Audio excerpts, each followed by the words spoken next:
Wow! Parang champoradong pinalamig. Kung naghahanap ka ng kakaibang flavor naman ng Graham bars, aba, hindi ka nagkakamali na pinapanood mo. Itong hawak ko ay champorado paste. Ito ay pinaghalo nga brown sugar at ang tinustang peanut. Nakita ko ito mismo na ginagawa dito sa palengke namin sa bayan sa Malabon. At ito ay tinustang mani. At habang ito ay ginigiling, ay paunti-unti naman nalagay dito ng brown sugar at ng kaunting asin. Ang mani ay may natural ng oil, kaya kapag ito ay ginigiling ay may makikita kayo na makintab-kintab dyan. At kapag ito ay naset na ng mga ilang oras, kusa itong lalabas or aangat yung pinaka-oil sa ibabaw nito. Yung parang peanut butter talaga, pero ito ay brownish kasi yung pinakabalat ng mani ay medyo natusta na at nag-dark na yung color, kaya naging ganito ang kulay nito. Kaya naman ngayong araw na ito, since na paborito ko ng champorado, bakit kaya hindi ko gawing Graham bars ito? Okay, ngayon ha, lahat ng mga ingredients na gagamitin ngayon ay kailangan chilled or nakalagay sa ref overnight bago natin ito i-mix. 250 ml ng all-purpose cream ang nilagay ko dito, mixing with our champorado paste at yung natirang data kanina ng creme dansada. Ito ay sweetened cream naman. I-mix lang natin ito at para syempre mas mapadali yung ating trabaho ay gumamit ako dito ng handheld mixer. Kung kayo naman ay nalilito sa mga ating eksaktong measurement, don't worry. Ilalagay ko naman yan dito sa dulo ng ating video. Alam naman natin na mas masarap talagang kainin ang champorado kapag ito ay may gatas sa ibabaw or powdered milk, di ba? Kaya naman ito ang ginawa ko. Ito lang naman ay effect na ating Graham bars para lang magkaroon siya ng evaporated milk effect sa ating champorado.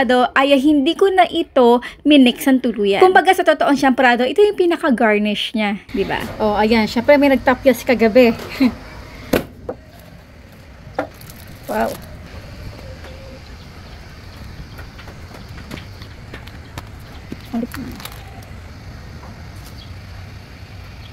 Sa mga gusto mag-business ng Graham bars, ay highly suggest na gumamit kayo ng manipis na foil kasi hindi dito aakma na kumbaga mas mahal, mas maganda, mas makapal, mas okay. Mas maganda talaga, cheaper, mas manipis, manageable ang ating foil dito at mas maganda pa yung pagkakabalot ng ating Graham bars. Mas malinis kasi ang pagkakabalot nito. Isang tap lang ay huhulma na yung pinaka-foil natin dito sa ating Graham bars na square or kahit ano pang size ng ating Graham na gagamitin. Sa presyuhan nito, kayo na bahala guys. Ang champorado paste naman ay napakamura lang, kaya kayang-kaya na.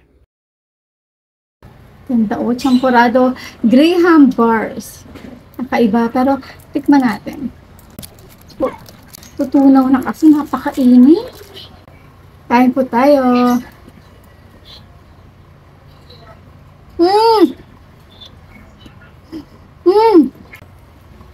Wow! Parang champoradong pinalamig. Ganon na ganon yung lasa, guys. Grabe, ang sarap. Kakaiwa.